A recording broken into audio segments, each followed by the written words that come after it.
کہ اللہ خود کہے کبھی کبھی اپنا جلال اور عظمت بیان کرنے کے لیے کہ ساری دنیا کے مقابلے میں اکیلا ہی ہوں تو ہم یہ حکم دیتے ہیں، وہ اللہ کی شان ہے، بندوں کو نہیں ہم وغیرہ کہنا چاہیے، یعنی مفرد کا صیغہ جو ہے وہ بندوں کے لیے عدد سے زیادہ قریب ہے۔ حضور کے لیے جمع بولیں گے یہاں یہ کی۔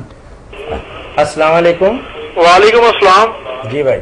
ہاں جی مولانا صاحب، سوال ہے کہ قبر سے کوئی قرآن مجید یا اس طرح کی کوئی صورتیں وغیرہ پڑھ سکتا بندہ یا نہیں میرے بھائی، اس کا کوئی ثبوت نہیں، بالکل۔ تو کیا کرنا چاہیے؟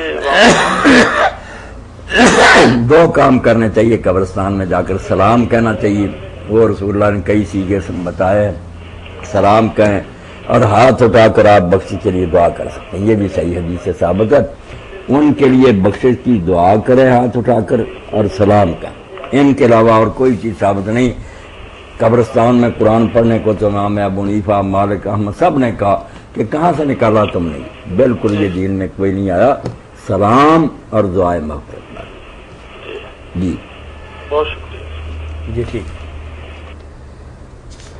جزاکم اللہ خیر۔ تھوڑی سی اس کی مولانا اب بالجملہ وضاحت فرما دیں کہ نبی کریم صلی اللہ علیہ وسلم کے اسم مبارک کے ساتھ صلی اللہ علیہ کہنا لازم ہے۔ بالکل ٹھیک ہے، اور یہ دعا بھی در حقیقت اللہ تعالیٰ ہی سے ہے، اللہ تعالیٰ، اور اللہ تعالیٰ نے ہی ہمیں اس کا حکم دیا ہے۔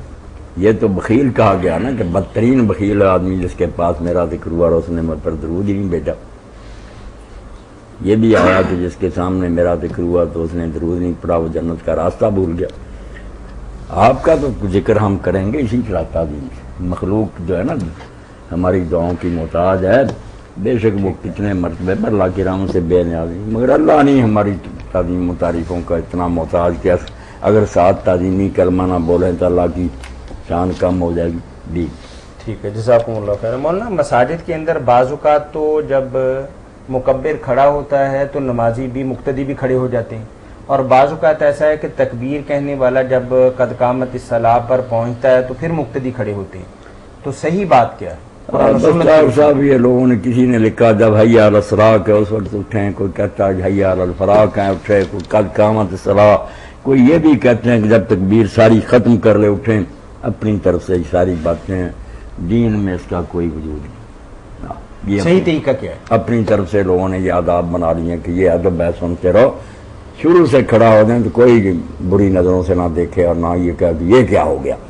ٹھیک ہے، جو شروع سے کھڑا ہو جاتا، شروع سے بوڑھا کوئی آدمی بیٹھا رہا اور بعد میں کھڑا ہو گیا، کوئی نہیں، کوئی دین نے اس بارے میں کچھ نہیں کہا۔ اب تو ایک طرح کا سمجھے کہ دین بنا کی بات بن گئی نا کہ اگر پہلے کھڑے ہو گئے تو لامحال آپ ایک اور فرقے سے بری نظروں سے دیکھ، اگر آپ آخر میں کھڑے ہوئے تو کوئی حدیث پاک نہیں، نہ کوئی صحابی کا عمل، کچھ نہیں ثابت۔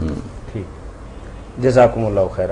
اور دوسری بات یہ ہے کہ نماز کے بعد کلمہ طیبہ کا ورد کرنا، کیا یہ حدیث سے ثابت ہے؟ کوئی نہیں، اس کا بھی کوئی ثبوت نہیں۔ ٹھیک ہے، اللہ اکبر کہنا چاہیے، اللہ اکبر کہنا چاہیے کلمہ طیبہ کی بجائے۔ جب سلام ہو جائے نا، اور تیسری بات ایک بار زور سے سارے کہتے ہیں اللہ اکبر، کیونکہ ابن عباس رضی اللہ عنہ فرماتے ہیں نبی علیہ السلام کے دور میں نماز کے خاتمے کا اسی سے پتہ چلتا تھا کہ جب اللہ اکبر پتہ چل گیا سلام ہو گیا۔ ٹھیک ہے، چلے مولانا تیسری بات بھائی نے پوچھی ہے کہ اللہ تعالیٰ اکثر فرماتے ہیں کہ ہم تمہارے بہت نزدیک ہیں اور تم ہمیں نہیں دیکھ پاتے، تو اس کی ذرا وضاحت درکار ہے۔ وہ پہلے سوال کے بارے میں ایک بات اور بتا دوں نا، کئی لوگ یہ حدیث پاک پیش کر دیتے ہیں کہ اللہ کے رسول بلند آواز سے یہ کلمہ پڑھتے تھے، وہ کلمہ نہیں پڑھتے جو پڑھتے تھے، حوالہ اس کا دیں گے، اور اپنا یہ جلی جو ہے نا لا الہ الا اللہ لا الہ الا اللہ، حوالہ کیا دے رہے ہیں، کر کیا رہے ہیں، اگر کرنا تو وہ کرو، اور کوئی مقتدی نہیں کرتا تھا، کوئی صحابی، حضور کہتے تھے اونچی آواز سے، اور وہ پھر جب ان کے سامنے کئی باتیں آتی ہیں کہ آمین حضور نے اونچی کہی، جنازے میں سورہ فاتحہ ابن، تو کہتے تعلیم کے لیے، لوگوں کو سکھانے کے لیے، اسی طرح یہ کلمہ حضور سکھانے کے لیے خود اونچی آواز سے پڑھ دیتے، مفتی کوئی نہیں پڑھتا تھا نہ شور کرتا تھا، وہ کلمہ یاد کرنا چاہیے، اگر کوئی پڑھ لے امام ٹھیک ہے، باقی جب وہ سمجھ لے کہ مفتی سیکھ گئے پھر وہ بھی خاموش ہو گیا، وہ کیا لا الہ الا اللہ وحدہ لا شریک لہ لہ الملک ولہ الحمد وہو علی کل شیء قدیر لا الہ الا اللہ ولا نعبد الا ایاہ لہ النعمت ولہ الفضل ولہ الثناء الحسن لا الہ الا اللہ مخلصین لہ الدین ولو کرہ الکافرون۔ اب فرشتوں کو بھی ان کی خبر نہیں، مولوی سے پیچھے جو شور کر رہا وہ بھی نہیں جانتا، جو پڑھتے تھے وہ تو پڑھتے ہی، دوسرا پڑھتے تھے لا الہ الا اللہ وحدہ لا شریک لہ لہ الملک ولہ الحمد وہو علی کل شیء قدیر اللہم لا مانع لما آتیت ولا معطی لما منعت ولا ينفع ذا الجد منک الجد۔ یہ حضرت مغیرہ بن شعبہ رضی اللہ تعالیٰ نے لکھ کر بھیجا تھا حضرت معاویہ رضی اللہ عنہ کو، انہوں نے لکھا تھا کہ حضور کیا پڑھتے تھے فرض کے بعد، تو یہ باقاعدہ لکھ کر حضرت مغیرہ نے بھیجا کہ یہ کلمہ پڑھو۔ اب یہ کلمہ ایسا کفر شکن ہے کہ ان کے دلوں میں اتر جائے تو یہ سارے کام ختم ہو، یا غوث یا مشکل کیا اللہم لا مانع لما آتیت، اللہ جو تو دینا چاہے کوئی روک نہیں سکتا، ولا مانع لما لا مانع لما ولا معطی لما منعت، اور جو تو روک لے کے نہیں دینا کوئی دے نہیں سکتا، ولا ينفع ذا الجد منک الجد، اور کوئی کتنے مرتبے کا مالک ہو جائے اس کا مرتبہ تیرے مقابلے میں اس کو کچھ نفع نہیں دے سکتی، تیرے سامنے سب حاضر ہے، بس کتنا توحید کا کرنا، اللہم لا مانع لما آتیت ولا معطی لما منعت۔ تو بات کے ساتھ میں نے وضاحت کر دی، اگر کوئی امام خوش قسمت ہے تو اس سنت کو یاد کرے، وہ ذرا اونچی جی پڑھ دے گا تو کوئی بات نہیں، مقتدی نہیں، کوئی مقتدی نہ بولے نہ کچھ اور کرے۔ ٹھیک ہے۔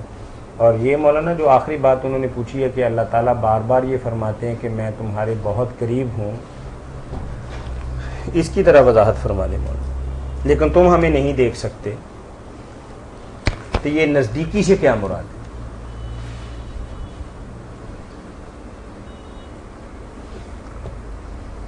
اللہ تعالیٰ کا نزدیک ہونا جو ہے نا، کہیں آتا ہے کہ وہ تمہارے ساتھ ہے جہاں بھی تم ہوتے ہو، واہ ماک میناما کنتم، جہاں بھی تم ہوتے ہو تمہارے ساتھ ہوتا، مگر یہ جیسی ہے نا یہ چیزیں، ان کو قرآن مجید سے نکال کر دیکھا جائے تو ان کے آگے پیچھے بات علم کی ہوتی ہے کہ وہ جانتا ہے، اس لیے جاننا جو ہے نا اس کو بیان کرنے کے لیے کہ دلوں میں پکا بیٹھ جائے کہ ہماری کوئی چیز چھپی نہیں، وہ اس طرح بیان کیا جاتا ہے کہ وہ تم سے قریب ہے، تمہیں نہیں نظر آتا، مگر یہ قریب ہونا ایسے نہیں جیسے آپ میرے پاس قریب بیٹھے ہیں، آپ ان آیتوں میں دیکھیں بات علم کی ہوگی، جیسے قریب والا جانتا نا، میں جان یعلم ما بین ایدیہم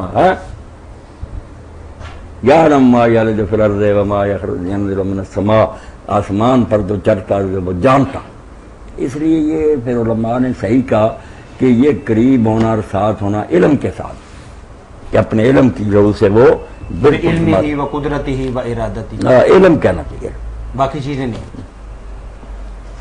بالکل، جہاں جہاں یہ ہے نا قریب ہونے کا یہ ساتھ ہونے کا ذکر، وہاں علم کا ضرور ذکر ہے۔ ٹھیک ہے، مولانا کہہ رہے ہیں کہ السلام علیکم۔